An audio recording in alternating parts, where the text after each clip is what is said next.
আজ আমাদের কবিতা কবি সুকুমার রায় জীবনের হিসাব। বৃত্তে বোঝায় বাবু মশাই চুরি শোকের বোটে। মাঝিরি কন বলতে পারিস সূর্যি কেন ওঠে? চাঁদটা কেন বাড়ে কমে, জোয়ার কেন আসে? বৃদ্ধ মাঝি অবাক হয়ে ফেল ফেলিয়ে হাসে।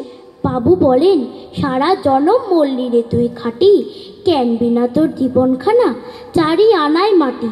খানিক বাদে কহেন বাবু, বলতো দেখি ভেবে, নদীর ধারা কেমনে আসে পাহাড় হতে নেমে?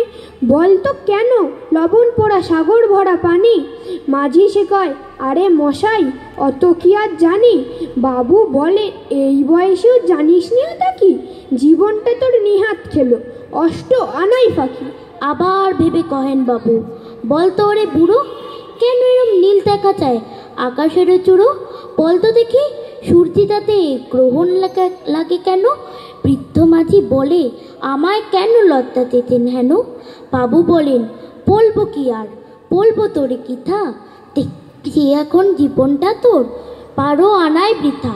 খানিক বাদে ঝড় উঠেছে, ঢেউ উঠেছে ফুলে, বাবু দেখেন নৌকা খানি ডুবলো বুঝি দুলে। মাঝিরে কন, এ কি আপদ, ওরে ও ভাই মাঝি, ডুবলো নাকি নৌকা এখন, মরবো নাকি আজই? মাঝি সুধায়, সাঁতার জানো? মাথা নাড়েন বাবু। মূর্খ মাঝি বলে, মশাই এখন কেন কাবু? বাঁচলে শেষে আমার কথা হিসেব করো পিছে, তোমার দেখি জীবনখানা 16 আনাই মিছে। নমস্কার। খুব সুন্দর হয়েছে।